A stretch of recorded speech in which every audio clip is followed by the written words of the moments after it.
Hello students मुडिके आपण मानक स्वागत करुच्ची आम चैनल को जार नाम दधिची ट्यूटोरियल्स। तो पिला माने आज आम कौन पढ़ा ना सप्तम श्रेणीर इतिहास प्रथम अध्याय जार नाम कौन ना नूतन शक्तिर अभ्युत्थान विषय आज आम कौन पढ़ा ना डिस्कसन करवा। तो ये इतिहास जानिबा पूर्व आम कौन जानिबा ना ये नूतन शक्तिर अभ्युत्थान कौन ये इतिहास माने कौन इतिहास आम कौन पाई जानिबा यही सब विषय आम किछि तथ्य जानिबा दरकार। तो जो माने भी आज चैनल रे नुआ करी आछो से माने कौन करिवो ना चैनल को सब्सक्राइब करनियो एवं बेल आइकन को प्रेस कर दियो एवं नो ऑल नोटिफिकेशन ऑन करी कौन आम चैनल रे जोग हो जाओ जहा फल रे तुम पई प्रत्येक दिन दिन 10टा बेले कौन होची ना ऑनलाइन क्लासेस होची तुम माने सेठर जाई जॉब करि परिवो। ता संगरे यार समस्त video math science English history geography रो समस्त वीडियो तमे आम चैनल प्लेलिस्ट जाई पाई परिवो। तो पिला माने डेरी नकरी स्टार्ट करिबा प्रथम अध्याय जार नाम कौन ना नूतन शक्तिर अभ्युत्थान हैला। तो ये नूतन शक्तिर अभ्युत्थान माने कौन तो प्रथम आम जानिबा इतिहास कौन हैला। इतिहास आम कौन जानी सारचे कोठी ना 6 क्लास रे आम जानी सारचे। तो आबे आम टिके कौन ताको ना रिविजन करदबा। तो इतिहास कहले आम कौन बुझे ना अतीत विषय रे जानिबा को आम कौन कहा जाए ना इतिहास कहा जाए। अतीत रे जो हो जाइछि जो सब घटना घटी जाइछि जो सब वास्तव घटना भली जहाँ सब घटी जाइछि सेही गुडे विषय रे जानिबा को आम कौन कहूचे ना इतिहास कहूचे। एठी कौन देछि ना नूतन शक्तिर अभ्युत्थान। ए नूतन शक्तिर अभ्युत्थान माने कौन ना नूतन शक्ति माने आम देहरे शक्ति की ना आम देश बा राज्य रे जो शक्ति सब नूतन गठन है से विषय रे एठी कौन होची ना एठी कहिसंती कौन इतिहास विषय रे जना पड़िबो। तो ये नूतन शक्तिर अभ्युत्थान माने कौन जो आम देश रे आगुरु राजा महाराज सब शासन करुथिले से माने कौन गोटे गोटे शक्ति कहउतला को राज्य रे को राजा आसिक जय कर जाउतले पुणी से देश को आउ कि आक्रमण करी सेठी जय कर जाउतला विभिन्न विभिन्न राजा और महाराजा मान विषय रे आम कौन करबा ना ई विषय रे एई सब्जेक्ट रे पढ़ा एवं डिस्कसन करवा। तो चलो पिला माने देखिबा कौन देइछि ना करे देइछि ऐतिहासिक माने एवं सेमानकर उपादान हैला। ऐतिहासिक माने एवं तांकर उपादान कौन सब हमकु देइ जाइछन्ती से विषय रे आमे आज कौन करबा ना डिस्कसन करबा। तो कौन देइछि ना जेकोनोसी विषय रे बा जेकोनोसी समय रे इतिहास रचना करिया पई उपादान आवश्यक होइताय। जेकोनोसी समय रे जदि आमे गोटे इतिहास रचना करबा तापाई कौन ना उपादान आवश्यक होता है। ऐतिहासिक उपादान को विश्लेषण करी इतिहास रचना करा जाए। तो ये ऐतिहासिक उपादान को कौन करी ना विश्लेषण करी इतिहास रचना करा जाए। जो भली आमे कहबा कोणार्क मंदिर केबे सृष्टि होइतिला हैला जगन्नाथ मंदिर केबे सृष्टि होइतिला सेही सब मंदिर विषय रे अधिक तथ्य जानिबा को आमे कौन कहूचे ना इतिहास कहूचे बा ताको विश्लेषण करी सेही विषय रे रचना करिया को एई मंदिर विषय रे रचना करिया केते बढ़ई लागिथिले किए कोणार्क मंदिर चोली मारिथिला सेही सब विषय को आमे जदि कौन विश्लेषण करी लेखिबा ताहा कौन कहउची ना इतिहास कहउची। मध्ययुग भारतर इतिहास रचना करिया पई बहु उपादान रही अछि। एहा को आधार करी ऐतिहासिक माने तुर्क आक्रमण राजपूत मानकर अभ्युदन अंगवंशर शासन भक्ति आंदोलन मोगल मानकर शासन भारतर यूरोपीय मानकर आगमन उपरे आलोकपात करिसंती। तो एठी हमें का विषय रे पढ़िबा ना तुर्क मानक आक्रमण राजपूत मानकर अभ्युदन माने के भलिया भाबरे राजपूत माने लोप पाई गले हैला। गंगवंशर शासन को भलिया गंगवंश हमकु शासन करुथुला हैला। चड़गंग देव तृतीय अनंग भीम देव ए सब कौन गंगवंशर कौन आमे जानिबा। तापरे कौन ना भक्ति आंदोलन हैला मोगल मानकर शासन को भलिया मोगल माने हमकु शासन करथिले भारत रे यूरोपीय माने आसी को भलिया कौन तांकर माने कौन वंश विस्तार करथिले बा काया विस्तार करथिले सेही विषय रे आमे कौन करबा ना आज आमे जानिबा। तो चलो देखिया पिला माने सुल्तान मामूद को शासन संपर्क रे फिरदौसी को शाहनामा सूचना प्रदान करिथाय हैला। सुल्तान आ मामूद को शासन संपर्क रे किए करथाय ना शाहनामा सूचना प्रदान करथाय। ए सब गोटे गोटे शॉर्ट क्वेश्चन हैला मु जो जो गुडा कहि देइ जाउची से सब गुडा मने रखथिबो से गुडा कोन गोटे गोटे शॉर्ट क्वेश्चन जहा कि तमरो परीक्षा रे आगु को आसी परिबो हैला। तो एटा कोठी लेखा आइछि ना फिरदौसी रे लेखा आइछि हैला। तापरे कोन ना सूचना प्रदान करथाय सेही भली भाबरे मिनहाज उद्दीन सिराज को तबात इ नासिर रे मोहम्मद घरी वो इल्तुतमिश एवं बलबन को विषय रे वर्णना कराइछि। तो कोठी मोहम्मद घरी इल्तुतमिश आ बलबन को विषय रे कोन लेखा आइछि ना ई मोहम्मद उद्दीन सिराज को ବକତ ଇ ନାସିରରେ ହେଲା। ତ ବକ୍ତ ଇ ନାସିରରେ ଲେଖା ହେଇଛି ହେଲା। ତ ଏଇମାନେ ସବୁ କିଏ ହେଲା ତାଙ୍କ ବିଷୟରେ ଆମେ ମଧ୍ୟ ଜାଣିବା। କିଏ କିଏ ନା ଏଇ ଯେଉଁ ଇଲତୁତମିଶ ହେଲା, ଆଉ କିଏ ନା ଏଇ ଯେଉଁ ମହମ୍ମଦ ବିନ୍ ତଗଲକ, ଆଉ କ'ଣ ଏଇ ମହମ୍ମଦ ଘୋରୀ ହେଲା, ବଲବନ, ଏମାନେ ସମସ୍ତେ କିଏ? ଏମାନେ ସମସ୍ତେ କ'ଣ ନା ଜଣେ ଜଣେ ଶାସକ ଥିଲେ ହେଲା। ଆଗ ଯୁଗରେ ଜଣେ ଜଣେ ଶାସକ ଥିଲେ। ଏଇ ମୁସଲିମ ଶାସକ ମାନେ କିଭଳି ଭାବରେ ଆମ ଭାରତରେ ଶାସନ କରୁଥିଲେ ତାଙ୍କ ବିଷୟରେ ମଧ୍ୟ ଏଇ ସବୁ କ'ଣ ପୁସ୍ତକରେ ଲେଖା ହେଇଛି। ସେଇଭଳି ଭାବରେ ଏହା ବ୍ୟତୀତ ଅମୀର ଖୁସ୍ଙ୍କ ତୁଗଲକନାମା ମହମ୍ମଦ ବିନ୍ ତୁଗଲକଙ୍କ କାର୍ଯ୍ୟକଳାପ ସମ୍ପର୍କରେ ମଧ୍ୟ ବର୍ଣ୍ଣନା କରାଯାଇଛି ହେଲା। ବାବରଙ୍କର ଆତ୍ମଚରିତ୍ର ବାବରନାମା ଏବଂ ଆବୁଲ ଫଜଲଙ୍କ ଆକବରନାମା ଯଥାକ୍ରମେ ମୋଗଲ ଶାସନର ବାବର ଓ ଆକବରଙ୍କ ବିଷୟରେ ତଥ୍ୟ ପ୍ରଦାନ କରିଥାଏ ହେଲା।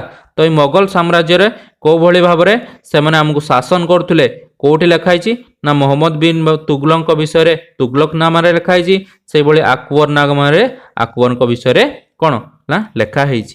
ସେଇଭଳି ଭାବରେ କ'ଣ ଦେଇଛି ନା ତୁମେ ଜାଣିଛ କି? କ'ଣ ଜାଣିଛ କି ନା ଅମୀର ଖୁସ୍ଙ୍କ ଖାଜାଇନ ଉଲ ଫୁତ ଆଲାଉଦ୍ଦିନ ଖିଲିଜଙ୍କ ରାଜ୍ୟ ଜୟ ସମ୍ପର୍କରେ ବର୍ଣ୍ଣନା କରାଯାଇଛି। ଏଇସବୁ ଗୋଟେ ଗୋଟେ ବହି, ଏଇସବୁ ବହିର ନାମ ତମେ ମନେ ରଖିଥିବ ହେଲା। ଏଇସବୁ ଗୋଟେ ମୁସଲିମ ବହି। ତ ତମମାନେ ଏଇସବୁ ଶାସକଙ୍କ ବହିର ନାମ ମନେ ରଖିବ, ଯାହାଫଳରେ ଏଇସବୁ ଗୋଟେ ସର୍ଟ କ୍ୱେଶ୍ଚେନ୍ ଆସିବ ହେଲା। ତାପରେ କ'ଣ ନା ଫିରୋଜ ଶାହଙ୍କ ତୁଗଲକ ସମ୍ପର୍କରେ ଅଫିଫକା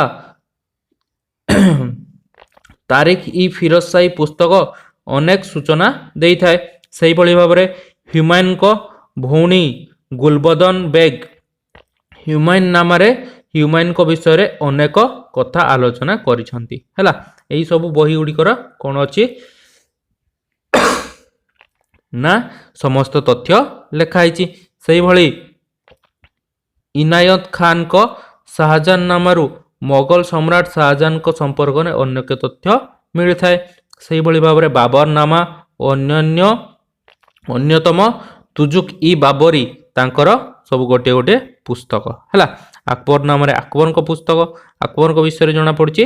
ତ ଏଇସବୁ ପୁସ୍ତକରେ କ'ଣ କରୁଛି ନା ବିଭିନ୍ନ ଶାସକମାନଙ୍କ ବିଷୟରେ ଆମେ ତଥ୍ୟ ପାଇପାରୁଛେ।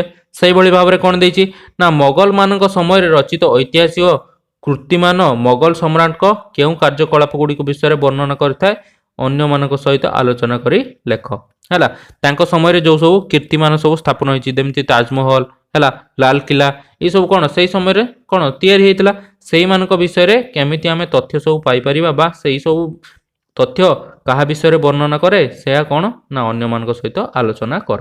ସେଇଭଳି ଭାବରେ କ'ଣ ଦେଇଛି ନା ମିନହାଜ ଉଦ୍ଦିନ ସିରାଜ ତବାକତ ଇ ନାସିର ଲେଖିଥିଲେ ହେଲା।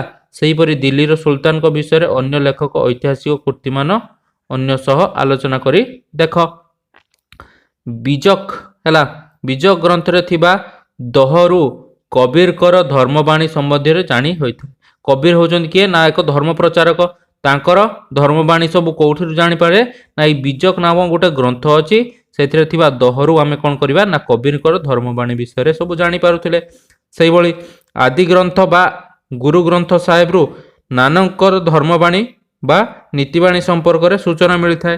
ଶ୍ରୀ ଚୈତନ୍ୟଙ୍କର ବାଣୀ ଚୈତନ୍ୟ ଚିରତାମୃତ ନାମକ ପୁସ୍ତକରୁ ଜାଣି ହୋଇଥାଏ। ଏଇସବୁ ପୁସ୍ତକ ଗୁଡ଼ିକର ନାମ ମନେ ରଖିବ। ଚୈତନ୍ୟ ଚିରତାମୃତ, ଆଦି ଗ୍ରନ୍ଥ ହେଲା, ତାପରେ କ'ଣ ବିଜକ, ଏଇସବୁ ପୁସ୍ତକ ଗୁଡ଼ିକର ନାମ ମନେ ରଖିଲେ ତମମାନଙ୍କୁ କ'ଣ ହେବ ନା ପଢ଼ିବା ପାଇଁ ବା ମନେ ରଖିବା ପାଇଁ ସୁବିଧା ହେବ। ସେଇଭଳି ଭାବରେ କ'ଣ ନା କୃଷ୍ଣଦେବ ରାୟଙ୍କର ଅମୁକ୍ତ ମାଲବ୍ୟ ପୁସ୍ତକରୁ ବିଜୟନଗର ରାଜ୍ୟ ଏବଂ ଏହାର ଶାସନ ବିଷୟରେ ଜଣା ପଡ଼ିଥାଏ। ତୁମେ ଜାଣିଛ କି ଦହ ଦୁଇ ଧାଡ଼ିର ରଚିତ ଏକ ପଦ, ପ୍ରତ୍ୟେକ ଦହରେ କେବଳ ଗୋଟିଏ ଭାବ ହିଁ ପ୍ରକାଶ ପାଇଥାଏ। ଏଇ ଯେଉଁ ଦହ କିଏ କରିଥିଲେ ନା କବୀରଙ୍କର ଧର୍ମବାଣୀ ସବୁ କେଉଁଥିରେ ଲେଖା ହେଇଥିଲା ନା ବିଜକରେ ଲେଖା ହେଇଥିଲା। ବିଜକର ସବୁ କ'ଣ ଗୋଟେ ପାରାଗ୍ରାଫକୁ ଆମେ ଦହ କହୁଥିଲେ। ଏଇ ଦହ ଗୁଡ଼ିକରେ କ'ଣ ନା ଗୋଟିଏ ଭାବ ହିଁ ପ୍ରକାଶ ପାଇଥାଏ। ତାପରେ କ'ଣ ନା ତୁମେ ଜାଣିଥିବା ଅନ୍ୟାନ୍ୟ ଗ୍ରନ୍ଥମାନଙ୍କର ନାମ ଓ ସେମାନଙ୍କର ରଚିତ ପୁସ୍ତକ ମଧ୍ୟ ଲେଖିପାରିବ, ଏଇଠି ଲେଖିବ ହେଲା। ତାପରେ କ'ଣ ଦେଇଛି ନା ଗୋଆରେ ଥିବା ସେଣ୍ଟ ଜାଭିୟର୍ସ ଚର୍ଚ୍ଚ ନଥିରୁ ଭାରତରେ ପର୍ତ୍ତୁଗୀଜ ମାନଙ୍କର କାର୍ଯ୍ୟକଳାପ ସମ୍ପର୍କରେ ସୂଚନା ମିଳିଥିଲା ହେଲା। କୋଉଠି ନା ସେଣ୍ଟ ଜାଭିୟର ଚର୍ଚ୍ଚର ଥିବା ନଥିରୁ କ'ଣ ମିଳିଥିଲା ନା ଏଇ ଭାରତୀୟ ପର୍ତ୍ତୁଗୀଜ ମାନଙ୍କର କାର୍ଯ୍ୟକଳାପ ବିଷୟରେ ସୂଚନା ମିଳିଥିଲା। ସେହିଭଳି ଭାବରେ କଲିକତାରେ ଥିବା ଦୁର୍ଗ ଫୋର୍ଟ ୱିଲିୟମ୍ସର ନଥିରୁ ଭାରତର ଇଂରାଜୀ ମାନଙ୍କର ପ୍ରାଥମିକ କାର୍ଯ୍ୟକଳାପ ବିଷୟରେ ଜଣାପଡ଼ିଥିଲା। ତ କଲିକତାରେ ଥିବା ଦୁର୍ଗ ଫୋର୍ଟ ୱିଲିୟମ୍ସ ନଥିରୁ କ'ଣ କରିଥିଲେ ନା ଏଇ ଯେଉଁ ଇଂରାଜୀ ମାନେ ଆସିଥିଲେ ତାଙ୍କ ବିଷୟରେ ଆମେ କ'ଣ ନା ସୂଚନା ମିଳିଥିଲା। ତାପରେ କ'ଣ ନା ତୁମେ ଜାଣିଛ କି ଅଭିଲେଖ ଜଣେ ଶାସକଙ୍କ ସମ୍ପର୍କରେ ଧାରଣା ଦେଇଥାଏ। ଏହା ପ୍ରତ୍ୟେକ ତାମ୍ରପଟା ଏବଂ ମୁଦ୍ରାରେ ବିଭିନ୍ନ ଲିପିରେ ଖୋଦିତ ହୋଇଥାଏ। ହେଲା, ଅଭିଲେଖ କ'ଣ ନା ତାମ୍ରପତ୍ର ଆଉ ମୁଦିରେ ଗୋଟିଏ ଶାସକଙ୍କ ସମ୍ପର୍କରେ ଲେଖା ହେଇଥାଏ। ଆଗକାଳରେ ଯେଉଁ ମୁଦ୍ରା ଚାଲୁଥିଲା ସେଥିରେ କ'ଣ ହେଉଥିଲା ନା ଶାସକଙ୍କ ଫଟୋ ଥିଲା, ତାଙ୍କ ସାଙ୍ଗରେ କ'ଣ ଥିଲା ନା ତାଙ୍କ ବିଷୟରେ କିଛି କଥା ଲେଖା ହେଇଥିଲା। ସେଇଭଳିଆ ଏଇଟା ହେଲା କଲିକତାରେ ଥିବା ୱିଲିୟମ ଫୋର୍ଟ। ହେଲା, ଓଡ଼ିଶାର ବଂଶ ସମବଂଶ ଏବଂ ଗଙ୍ଗବଂଶ ମାନଙ୍କର ଇତିହାସ ଜାଣିବା ପାଇଁ ଏହି ରାଜବଂଶ ରାଜମାନେ ଛାଡ଼ି ଯାଇଥିବା କ'ଣ ଅଭିଲେଖମାନ ସହାୟକ ହୋଇଥାଏ। ଦକ୍ଷିଣ ଭାରତରେ ରାଜତ୍ୱ କରୁଥିବା ଚଳ, ପାଣ୍ଡବ୍ୟ, ଯାଦବ ଆଦି କ'ଣ ରାଜବଂଶ ଇତିହାସ ଜାଣିବା ପାଇଁ ମଧ୍ୟ ସେହି ବଂଶର ରାଜାମାନଙ୍କ ଦ୍ୱାରା ଖୋଦିତ ହୋଇଥିବା ଅଭିଲେଖକୁ ଜଣା ପଡ଼ିଥାଏ। ଏହି ଅଭିଲେଖ ଗୁଡ଼ିକ ରାଜାମାନଙ୍କର ରାଜ୍ୟ ଜୟ, ଶାସନ ପ୍ରଣାଳୀ, ଭୂମିଦାନ ଆଦି ବିଷୟରେ ସମ୍ପର୍କରେ ଜଣେଇଥାନ୍ତି। ତ ଏଇଗୁଡ଼ା ଦେଖ ସବୁ ଗୋଟିଏ ଗୋଟେ ପୋଥି ହେଲା ବା ନଥି ତାମ୍ରପଟା ଯେଉଁଥିରେ କ'ଣ ନା ଏଇ ଜାଗାରେ ଖୋଦିତ ହୋଇକି ସବୁ ତାଙ୍କ ବିଷୟରେ ସବୁ ଲେଖା ହେଇଛି। ହେଲା, ତାପରେ କ'ଣ ଦେଇଛି ନା ମଧ୍ୟଯୁଗରେ ଛାପାଖାନା ନଥିଲା। ହେଲା, ଛାପା କଳକାରଖାନା ନଥିଲା, ସମସ୍ତେ କ'ଣ କରୁଥିଲେ ନା ହାତରେ ଲେଖିକି ଦେଉଥିଲେ। ତ ତେଣୁ ପାଣ୍ଡୁଲିପି ଗୁଡ଼ିକ ମୁଦ୍ରିତ ହୋଇପାରୁନଥିଲା।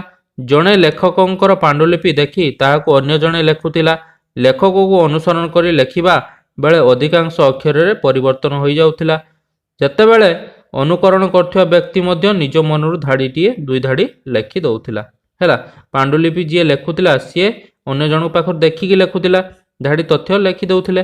ଏହି ଐତିହାସିକ ପ୍ରମାଦ ବର୍ତ୍ତମାନ ପର୍ଯ୍ୟନ୍ତ ମଧ୍ୟ ଦୂରୀଭୂତ ହୋଇପାରୁନାହିଁ।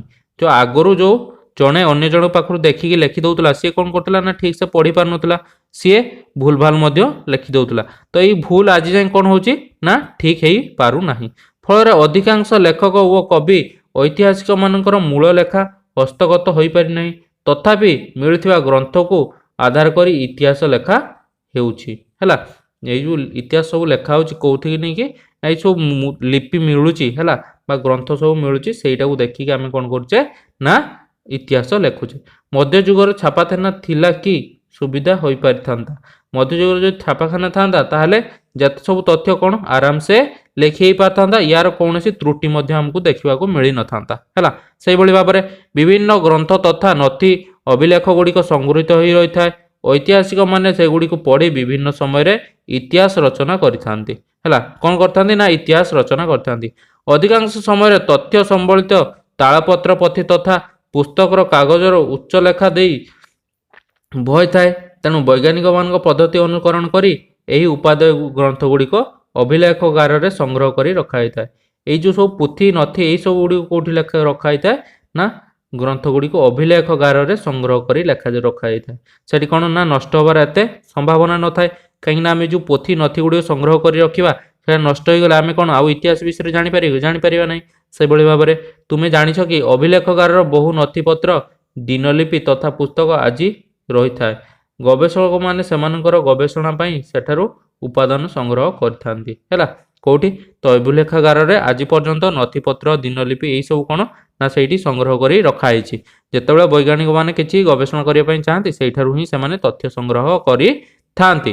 ସେଇଭଳି ଭାବରେ କ'ଣ ନା ସେଗୁଡ଼ିକ ପଢ଼ି ଐତିହାସିକ ମାନଙ୍କର ଇତିହାସ ରଚନା କରିବାକୁ ସକ୍ଷମ ହୋଇଥାନ୍ତି।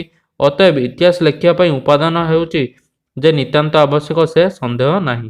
ତ ଉପାଦାନର ଆମ ନିହାତି ଦରକାର, ତାର ସନ୍ଦେହ ନାହିଁ। ଉପାଦାନ ମାନେ ଏଇ ତାଳପତ୍ର ଉପାଦାନ ବା ତାଳପତ୍ର ପୋଥି, ତାମ୍ରଲିପି ଏଇସବୁ ଗୋଟେ ଗୋଟେ କ'ଣ ଉପାଦାନ। ତ ତାଳପତ୍ର ପୋଥି ତଥା ଅନ୍ୟାନ୍ୟ ଉପାଦେୟ ପୁସ୍ତକ ଗୁଡ଼ିକୁ କିପରି ସଂଗ୍ରହିତ କରାଯାଇଛି ଆସ ଆମେ ଜାଣିବା।